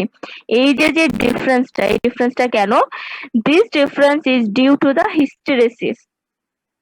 This difference is due to the hysteresis between moisture uptake and moisture loss. আমি যখন moisture uptake করছি আর আমি যখন moisture কে লস করছি, এইটার মাঝে পড়েছো 100% সবাই পড়েছো। সেকেন্ড যে হোমওয়ার্কটা লিখে নাও, হিস্টেরেসিস ইফেক্ট বলতে কি বোঝায় আমাকে ফিগার সহ ডেসক্রাইব করতে হবে। আমি তোমাদেরকে এমনও হতে পারে যে 2 মিনিট দিয়ে বলছি সবাইকে বুঝিয়ে দিতে। আমাদের ফার্স্ট কোয়েশ্চেনটা ছিল ইলেকট্রোলাইটিক হাইগ্রোমিটারে কেন প্লাটিনাম ক্লাড ইউজ করা হয়েছে। আমাদের 2 নম্বর কোয়েশ্চেনটা হলো হিস্টেরেসিস ইফেক্টটা কি, ফিগার সহ ডেসক্রাইব করতে হবে। সবাই লিখে নিয়েছো? জি ম্যাম। জি ম্যাম। আমি কি আজকে তোমাদেরকে বেশি পড়ায় ফেলতেছি? তোমরা কি বোর হয়ে গেছো? আমি এটা দিয়ে না শেষ ম্যাম। করব, দেখো। জি মিস। আচ্ছা, আমি জাস্ট লাস্ট, ভদ্রতার খাতিরেও মানুষ বলে না ম্যাম, বলে জি মিস। আচ্ছা যাই হোক, টিচার সবসময় সত্যি কথা বলতে বলে। আচ্ছা ঠিক আছে, ভেরি গুড। সত্যি কথা বলেছো, এটাই বা কয়জন বলে বলো? এখন দেখো, এখানে আমাদের যে দুইটা অ্যাক্সিস ছিল, একটা হচ্ছে এক্স আর একটা হচ্ছে ওয়াই, তাই না? ওয়াই অ্যাক্সিস বরাবর ছিল রিগেইন ভ্যালু আর এক্স অ্যাক্সিস বরাবর ছিল টাইম। এটাকে আমি চেঞ্জ করে যখন এক্স অক্ষ বরাবর আমি ওয়াই অক্ষ বরাবর আমি রিগেইনই রেখেছি, বাট এক্স অক্ষ বরাবর আমি টাইমের পরিবর্তে কি আনলাম? রিলেটিভ হিউমিডিটি আনলাম। এটা আমি কেন এনেছি? বেসিক্যালি অ্যাবজর্পশন ডিসঅর্পশন কার্ভকে নিয়ে আলোচনা করার জন্য। এখানে তোমরা যে কার্ভটা দেখতে পাচ্ছ, এটা বেসিক্যালি একটা ভিসকোস ফাইবারের জন্য। হ্যাঁ, এখন দেখো রিগেইন ভ্যালু এখানে ওয়াই অক্ষ বরাবর দেওয়া আছে, রিলেটিভ হিউমিডিটি এখানে এক্স অক্ষ বরাবর দেওয়া আছে। এখন এখানে 65% পজিশনে ইন্ডিকেট করা হয়েছে। 65 হলো আমরা জানি স্ট্যান্ডার্ড ময়েশ্চার রিলেটিভ হিউমিডিটির ভ্যালু, তাই না? এখন দেখো, যখন এখানে দুইটা পজিশন দেখানো হয়েছে, আমার যে সলিড লাইন আছে, সলিড ব্ল্যাক কালার লাইনটা, এটাকে হচ্ছে অ্যাবজর্পশন বলা হয়েছে, অ্যাবজর্পশন কার্ভ। আর আমার যে ডটেড লাইনটা আছে, এটাকে বলা হচ্ছে ডিসঅর্পশন কার্ভ। তো অ্যাবজর্পশন যখন বলা হচ্ছে তখন আমি বুঝে নিয়েছি এটা কি স্যাম্পল, ড্রাই নাকি ওয়েট? বলো Dry. বলো। Obviously dry. ড্রাই না হলে তো সে অ্যাবজর্ব করবে না, তাই না? তো সে কি করছে, হ্যাঁ, অ্যাবজর্পশনের পরিমাণ ডিফারেন্ট টাইমে ডিফারেন্ট, তার জন্য কার্ভেও দেখো কিছু ডিফারেন্স এসেছে। এখন আমার যে ডিসঅর্পশন কার্ভটা, এটা হলো একটা ওয়েট স্যাম্পল। ভিসকোস ফাইবার যখন ওয়েট অবস্থায় আছে, তো যেহেতু সে ওয়েট অবস্থায় আছে, তুমি যখন তাকে স্ট্যান্ডার্ড অ্যাটমসফিয়ারিক কন্ডিশনে রাখবে, তখন সে ময়েশ্চারটাকে আস্তে আস্তে ডিসঅর্ব করবে, যার কারণে এই কার্ভটা বলা হচ্ছে ডিসঅর্পশন কার্ভ। তার মানে অ্যাবজর্পশন কার্ভ বলতে বোঝায় যখন ময়েশ্চার অ্যাবজর্ব করে এবং ডিসলভ করতে বলতে যখন একটা ওয়েট স্যাম্পল ময়েশ্চার তো বেসিক্যালি আমরা অলরেডি শুনেছি যে এই দুইটা কার্ভের যে পয়েন্ট যে 60% কনসিডার করে যেটাকে বলা হয় standard atmospheric condition relative humidity, ওই পজিশনে গিয়ে দুইটা লাইন একই পয়েন্টে মিলিত হওয়ার কথা ছিল বাট মিলিত হয়নি বিকজ অফ হিস্টেরেসিস। তো তোমরা সব সময় খেয়াল রাখবে যদি তুমি দুটো স্যাম্পল নিয়ে কাজ করো একই ফাইবারের দুইটা অবস্থা, একটা ওয়েট একটা ড্রাই, তখন অলওয়েজ দেখবে যে অ্যাবজর্পশন কার্ভের যে রিগেইন ভ্যালু সেটা থেকে ডিসঅর্পশন কার্ভের রিগেইন ভ্যালুটা কিছুটা হায়ার হবে। ডিসঅর্পশন যে বা ওয়েট স্যাম্পলের যে রিগেইন ভ্যালু, ওয়েট স্যাম্পলের রিগেইন ভ্যালু ড্রাই স্যাম্পলের রিগেইন ভ্যালুটা থেকে কিছুটা হাই হয়েছে বিকজ অফ কি, বিকজ অফ হিস্টেরেসিস। হিস্টেরেসিস এর কারণে কি হয় এটা তোমরা আমাকে ইনশাআল্লাহ নেক্সট ক্লাসে বুঝিয়ে দিবে। তো এরকম করে তোমাদেরকে ডিফারেন্ট কাইন্ডস অফ ফাইবার আসতে পারে, যে ধরো যে কোনো একটা ফাইবারের নাম দিয়ে বলবে যে এই ফাইবারটা তুমি অ্যাবজর্পশন ডিসঅর্পশন কার্ভ আমাকে এঁকে দেখাও। তো তোমাকে তখন এরকম করে জাস্ট একটা কার্ভ দিয়ে আর এক দুই লাইন যদি তুমি কিছু লিখতে চাও লিখলেই হবে, বেশি ডিটেলসে লিখতে হবে না। এটার বেসিসে ধরো যে তোমাদের 0.5 বা 1 মার্ক করে থাকবে। তো এটা ফাইনালে থাকলে মার্কসটা একটু বেশি থাকবে, আর যদি সিটিতে হয় যেহেতু 5 মার্কের সিটি হয় সেক্ষেত্রে নাম্বারটা একটু কম থাকে, বাট 1 মিনিমাম থাকে। তো এই জিনিসগুলো একটু ভালো করে দেখে নিও, তাহলে এই মার্কস গুলো যেটা এটা হচ্ছে সলিড মার্কস, তোমার কোনো কাটাকাটি যাবে না। যদি তুমি ভালোভাবে লিখতে পারো তাহলে তুমি 100 আউট অফ 100ই পাবে। এখন আমরা এখন পর্যন্ত এটা তোমাদের আজকের ক্লাসের লাস্ট টপিক ছিল। আমরা যে স্লিং হাইগ্রোমিটার থেকে অ্যাবজর্পশন ডিসঅর্পশন কার্ভ পর্যন্ত পড়ালাম, কারো কি কোথাও কোনো প্রবলেম আছে যে বুঝতে পারোনি? আমি আরেকবার রিপিট করব। মিস এই ডিসঅর্পশন ওই যে কার্ভ কি মূল connecting বিন্দুতে voice যাবে? সরি বুঝিনি। ম্যাম হচ্ছে ওই যে কারেক্টিং ভয়েস ওয়েটে ডি এর মানটা যে বললেন sample weight of sample dry weight of sample oven dry weight of the sample, জি জি জি এটা ম্যাম বলেন যে উইথ ক্লিনিং আর উইদাউট ক্লিনিং। তো ম্যাম জি। ওই স্যাম্পল কালেকশনটাই তো হয় ম্যাডাম হচ্ছে ওই বেল থেকে কালেকশন করা হয় না, বেল জি। থেকে ক্লিন করা হয়। না, এটা অলওয়েজ নট নেসেসারি যে তোমাকে কি সব ফাইবার ক্লিন করে দেয়। তুমি কখনো বেল খুলে দেখেছো? তাহলে ব্লো রুমের দরকারটা কি?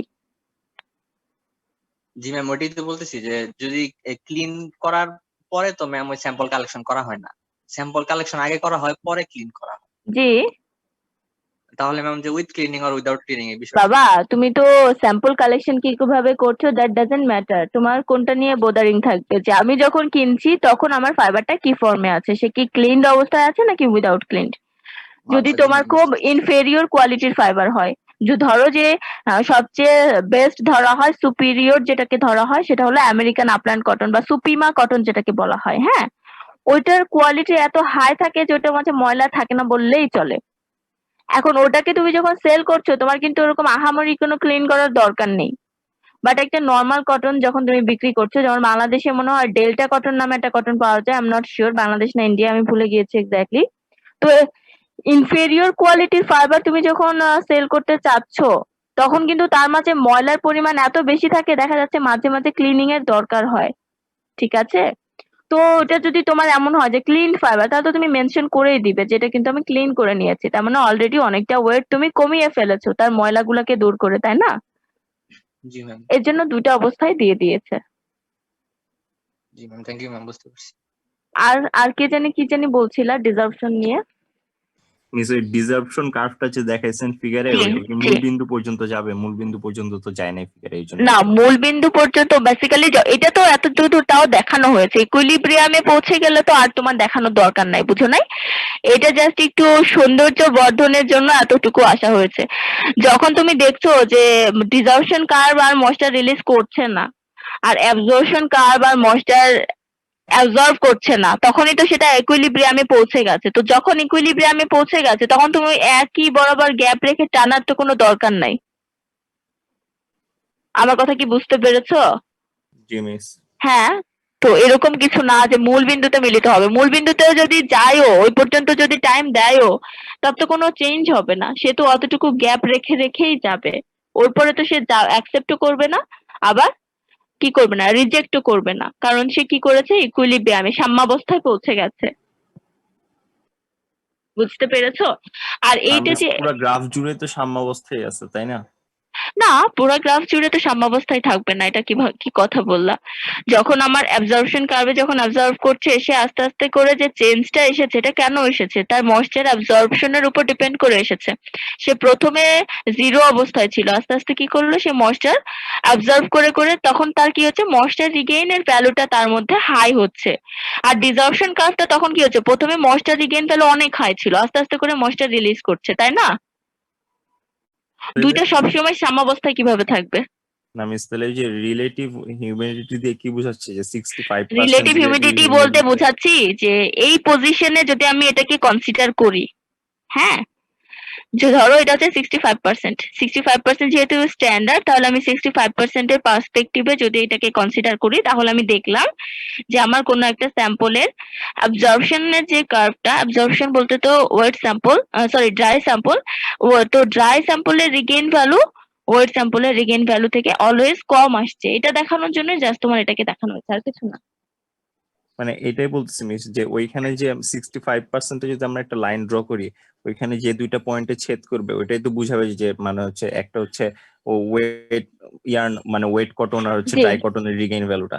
জি তাহলে জি তুমি জি প্রত্যেকটা পয়েন্টে যদি আমি 40% একটা যদি লাইন ড্র করি, হুম ওইখানে যে দুইটা পয়েন্টে ছেদ করবে ওই দুইটা পয়েন্টে তো বুঝাবে যে মানে ইকুইলিব্রিয়ামে আসার পর ওই দুইটার মাঝে ডিফারেন্স কত থাকবে, তাই না? হ্যাঁ, এইটাই বলতেছি মিস, যে ইকুইলিব্রিয়ামে তাইলে তো হ্যাঁ, ইকুইলিব্রিয়ামে পৌঁছানোর পরে তুমি যে লাইনেই টানো, ইকুইলিব্রিয়ামে পৌঁছানোর পরে তুমি, সরি আমি তোমার কথা বুঝি নাই।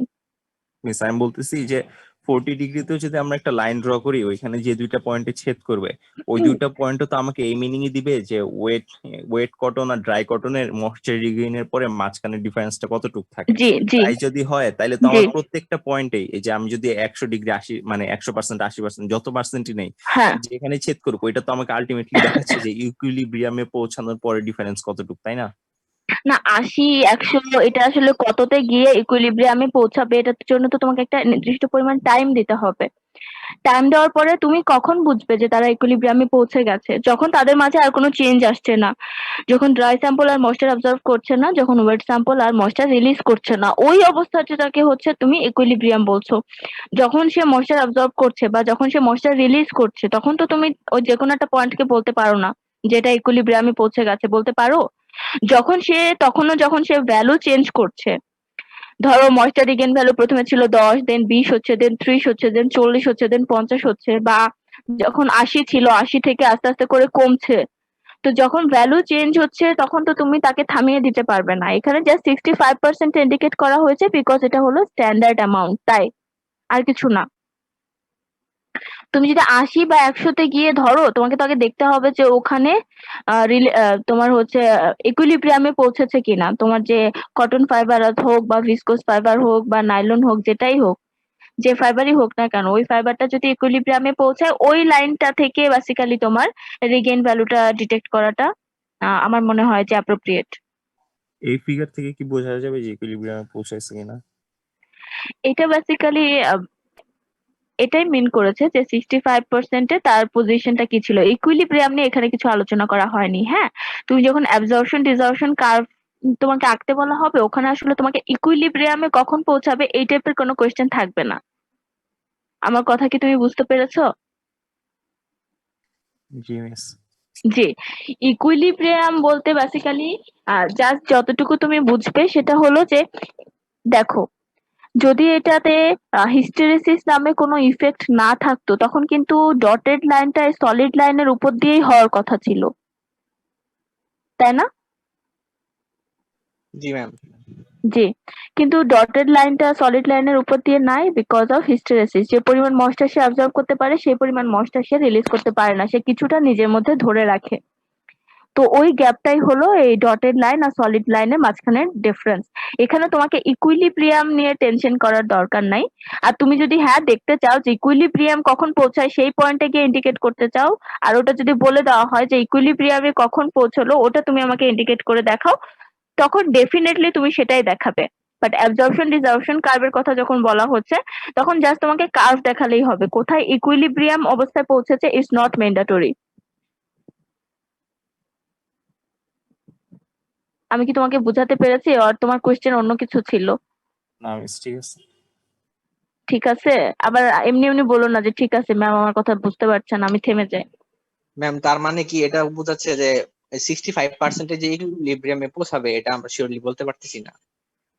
দেখো যেহেতু এটা হচ্ছে একটা ফাইবার যে হচ্ছে হাইগ্রোস্কোপিক ন্যাচারের, হ্যাঁ, এখন তোমাকে তো তাকে কন্ডিশনিং করতে হবে, যতক্ষণ পর্যন্ত না সে কন্ডিশনড অবস্থায় আসে ততক্ষণ পর্যন্ত তুমি তাকে ওই অবস্থায় রেখে দিতে হবে। এখন ধরো যে তুমি তাকে 24 ঘন্টা কন্ডিশনিং করলে, করার পরে যেহেতু একটা স্ট্যান্ডার্ড অ্যামাউন্ট আছে, যে স্ট্যান্ডার্ড যে পজিশনটা সেটা হলো 65%, তো 65%এই যদি তুমি দেখো যে ওই টাইমে যখন ইকুইলিব্রিয়ামে সে আসছে, আমি তাকে 2 দিন রেখে দিলাম বা 1 দিন রেখে দিলাম বা 24 ঘন্টা রেখে দিলাম, দেওয়ার পরে আমি যখন দেখবো যে 65%-এ আসার পরে সে আসলে কিসে পৌঁছে গেছে, সাম্যাবস্থায় পৌঁছে গেছে, তার আর কোনো চেঞ্জ নেই, তখন আমি বুঝতে পারবো যে হ্যাঁ এখন যে ভ্যালুটা সে দেখাচ্ছে আমাকে এই ভ্যালুটাই সে সবসময় শো করবে।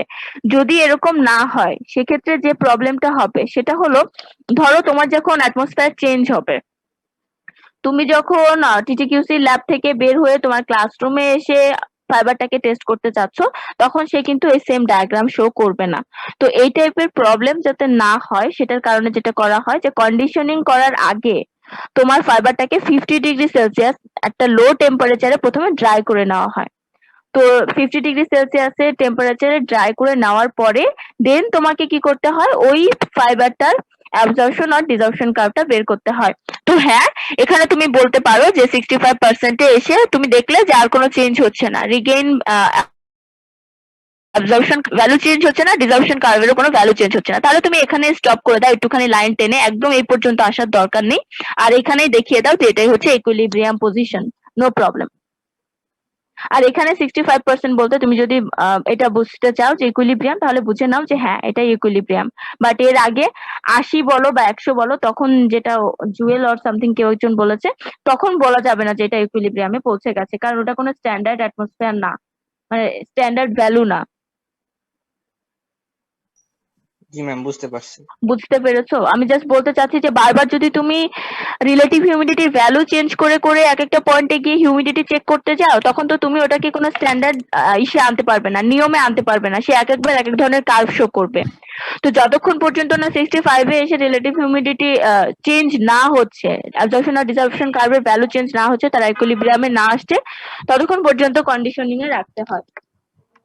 একটা জিনিস মানে তাহলে ম্যাম গ্রাফটা এই আঁকার সময় কার্ভের কি ম্যাম এটা তাহলে এটা এক্স দেখছে যে অক্ষটা রিলেটিভ হিউমিডিটি না দিয়ে ম্যাম যদি আমরা টাইম দিতাম তাহলে কি হইতো না? না না না না, তুমি তো টাইম প্রথমে দিয়েছো, টাইম দেওয়ার পরেই তো ইকুইলিব্রিয়ামে পৌঁছে গেছে, তাই না? ও আচ্ছা জি ম্যাম জি ম্যাম। এখানে একটা জিনিস বেসিক্যালি যে ওই হ্যাঁ, গ্রাফটা আমরা কিভাবে আঁকছি, তাইলে ওই গ্রাফটাকে আমরা আঁকার সময় এভাবে নিছি না, একবার হচ্ছে 40% রিলেটিভ হিউমিডিটি আমরা চেক করছি যে এখন দেখো ড্রাইটার এটা কিন্তু কতটুকু ডিগ্রি। উল্টা হবে, আমার কথা শোনো, একটু কথা দাও আমাকে। এটা কিন্তু উল্টা দিকে যাচ্ছে, যেমন অ্যাবজর্পশন কার্ভ যেটা, ঠিক আছে, যখন ড্রাই স্যাম্পল আমি ধরেই নিয়েছি ওখানে রিলেটিভ হিউমিডিটি আছে 0, তখনই তো তাকে ওভেন ড্রাই বলা হয়, তাই না? তো এই যে 0 থেকে আস্তে আস্তে করে কি করছে, তার ভ্যালুটা বাড়ছে। আর ডিসঅর্পশনের ক্ষেত্রে কিন্তু উল্টা, প্রথমে তার যে রিগেইন ভ্যালু ছিল এবং রিলেটিভ হিউমিডিটি যত ছিল সেটা থেকে কিন্তু আস্তে আস্তে তার ভ্যালুটা কমছে। আমার কার এখান থেকে এত সাউন্ড আসছে?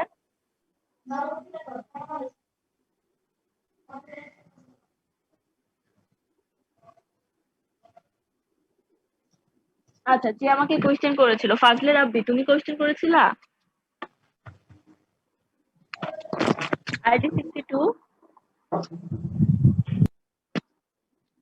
আমাকে কে কোয়েশ্চেন করেছিল, তার কোয়েশ্চেনটা আবার একটু বলো প্লিজ, আমি আগে তোমার কোয়েশ্চেন শুনি। হ্যালো? ম্যাম হয়তো বলে মাইক অন করছিল। ও আচ্ছা, তোমরা কি অ্যাবজর্পশন ডিসঅর্পশন কার্ভ নিয়ে কোনো ধরনের কনফিউশন আর আছে? না ম্যাম। আচ্ছা ঠিক আছে, যদি থাকেও তাহলে আমি বলবো যে জাস্ট একবার তুমি আরেকবার মাথা ঠান্ডা করে ভাবো, আমার মনে হয় তুমি বুঝে যাবে, তারপরে যদি কনফিউশন লাগে তাহলে আমরা নেক্সট ক্লাসে আলোচনা করব। হ্যাঁ, আমার টাইমটা এক্সটেন্ড হয়ে গেছে আজকে অলরেডি, আমি তোমাদের রোল কল করছি, কাইন্ডলি একটু রেসপন্স করো। আইডি 1। রেকর্ডিং গুলো কি দিবেন না?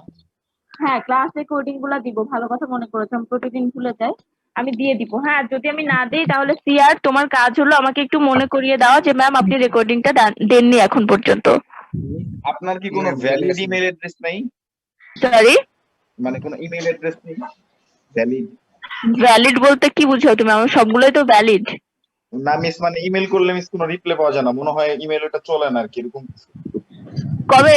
আচ্ছা, তোমাদের এক দুইজন আছে যারা আমাকে ইমেল করেছো, ইমেইলে তুমি কাকে ইমেল করেছো কোনো সম্বোধন ছিল না। স্যারকে করেছো, ম্যামকে করেছো, ফ্রেন্ডকে করেছো, কাকে করেছো? এন্ড সেকেন্ড হচ্ছে তোমার আইডি নাম্বার ছিল না, তোমার নাম ছিল না, তোমার ডিপার্টমেন্টের নাম ছিল না, তোমার ব্যাচ ছিল না। যখন এরকম ইউজলেস ইমেইল আমাকে করবে আমি ডেফিনেটলি রেসপন্স করব না। তুমি যদি আমাকে ইমেইলে রেসপন্স করুক ম্যাম এটা চাও, তাহলে ডেফিনেটলি তোমাকে ভদ্রভাবে ইমেল করতে হবে। তুমি যদি আমাকে বলো আমার রেকর্ডিংটা লাগবে, রেকর্ডিংটা আমাকে দিতে হবে, দেন ডেফিনেটলি আমি তোমাকে রেসপন্স করব না। তো তুমি যদি ওই মেইলগুলোর মধ্যে কেউ একজন হয়ে থাকো তাহলে এই কারণে আমি তোমাকে রেসপন্স করিনি। তুমি তো তোমার মেইলটা চেক করে নিও যে তুমি কি ভাষা ইউজ করেছিলে। আচ্ছা ঠিক আছে, ID 1 Yes, ma'am. 2 Yes, ma'am. 3 Yes, ma'am. 4 Yes, ma'am. 5 present ma'am. 6 Yes, ma'am. 7 Yes, ma'am. 8 Yes, ma'am. 10 Yes, ma'am. 11 Yes, ma'am. 12 Yes, ma'am. 14 Yes, ma'am. 15 Yes, ma'am. 16 আজকে কিন্তু আমার সেকেন্ড টাইম রোল কল করার time নেই, আমি একটু busy. হ্যাঁ, 16 absent করে দিলাম আমি তোমাকে, আমি আর প্রেজেন্ট দিব না। 17 আইডি 17 নেই। 18 19 Yes, ma'am. 20 21 Yes, ma'am. 22 Yes, ma'am. এই 21 তুমি এখন কেমন আছো? শরীর ভালো তোমার? কি, তুমি কি এখন ভালো আছো আকাশ? জি ম্যাম, আলহামদুলিল্লাহ। আচ্ছা আলহামদুলিল্লাহ। ID 24 Yes, ma'am. আকাশ কি সিক ছিলি? 25 Present, ma'am. 26 Yes, ma'am. 27 Yes, madam. 28 Yes, miss. 28 তুমি এতদিন ধরে অ্যাবসেন্ট ছিলে কেন বাবা? ম্যাডাম আসলে আসলে এমনিতেই মন চায় না ক্লাসে আসতে। না, আসলে ম্যাডাম প্রথম দিকে করছিলাম, পরে একটু ডিমোটিভেট হয়ে গেছিলাম অনলাইন ক্লাসে বলতে, এর জন্য আসলে 29 yes ma'am. 30 Yes, ma'am. 31 Yes, ma'am. Ma'am. 32 Yes. 33 Yes, 34 ma'am. Yes, madam. 33 আছো? 35 35 প্রেজেন্ট। আমি 34 madam. হ্যাঁ, Yes, ঠিক ma'am. আছে। 36 Yes, ma'am. 37 Yes, ma'am. 37 তোমারও একই অবস্থা। ম্যাম গ্রামে তো নেট পাওয়া যায় না ম্যাম, আজকে একটু অনেক উল্টাপাল্টা কথা কম বলো। আমি ছোটবেলায় গ্রামেই ছিলাম, একদম গ্রাম থেকে নেট পাওয়া যায় না, এটা অলওয়েজ নট ট্রু। যেখানে পাওয়া যায় ওখানে যাবা। ম্যাম অনেক দূরে হয়ে যায় তো, শহর বীজ ভেঙে গেছে। তোমার বাড়ি কোথায়? ম্যাম বাড়ি সরিষাবাড়ি। এটা কোন দিকে? ম্যাম এটা আপনার ওই ফেব্রিকের মামুন স্যার আছে না, জি আরে জামালপুর বললে কি হয় রে ভাই? কোনাদের এলাকা। 38 38 Yes, ma'am. 39 Yes ma'am. 39. 40 Yes, ma'am. 41 Yes, ma'am. 42 roll call না করলে আর আইডি গুলো না দেখলে বোঝা যায় না যে 45 তো তোমরা 45 এর কোনো মেয়ে আছে ফেব্রিক ডিপার্টমেন্টে, কারো কোনো রেসপন্স নেই। 43 Yes, ma'am. 44 Yes, ma'am. 45 Yes, ma'am. 46 Yes, ma'am. 47 47 48 Yes, ma'am. 49 51 51 52, Yes, ma'am. 54, Present, ma'am. Yes, ma'am. 55, Yes, ma'am. 56, 56, 56, absent. 57, Yes, ma'am. 59, Yes, madam. 60, Yes, ma'am. 61, Yes, ma'am. 62, 62, absent. 63, Yes, ma'am. 64, Ma'am. 65, Yes, ma'am. 66, Present, please. 67, Yes, ma'am. 68, Nahian. 69, Yes, ma'am. 70, Yes, ma'am. 71, Yes, ma'am. 72, Yes, ma'am. 73, Yes, ma'am. 74, ma'am 74, current চলে গেছে ma'am 74 এ current চলে গেছে আচ্ছা ঠিক আছে 75, 75, 76, 79, Present, ma'am. 76. Ma'am, 76. G 81, Madam, Yes, 79. ma'am. I'm 81.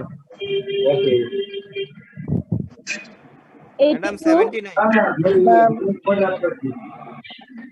Ria 2018 ID 14,